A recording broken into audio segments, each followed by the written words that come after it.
শুভ সন্ধ্যা। আজ রাতের ডিনারে বানাচ্ছি পনির বাটার মশলা। তার জন্য সসপ্যানে একটু জল গরম করতে দিয়ে একে একে পেঁয়াজ, আদা, রসুন, একটা গোটা টমেটো, 7 থেকে 8টা কাজু বাদাম, একটু এলাচ, একটা লবঙ্গ, সামান্য দারচিনি আর একটু জয়িত্রী দিয়ে নুন দিয়ে ভালো করে সব কিছু সেদ্ধ করে নেবো।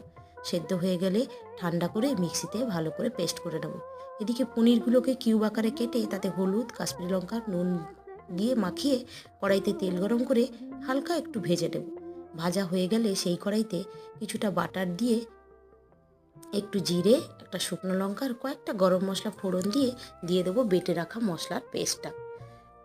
ওই মশলাটা ভালো করে নাড়াচাড়া করে দিয়ে দেবো একটু হলুদ, কাশ্মীরি লঙ্কার গুঁড়ো, ধনে জিরের গুঁড়ো আর গোলমরিচের গুঁড়ো। আরও কিছুক্ষণ নাড়াচাড়া করার পর দিয়ে দেবো সামান্য একটু ফেটানো টক দই। তারপরেও আরও কিছুটা নাড়াচাড়া করে দিয়ে দেবো জল, দিয়ে পনির দিয়ে ভালো করে ফুটিয়ে নিয়ে রেডি আজকের পনির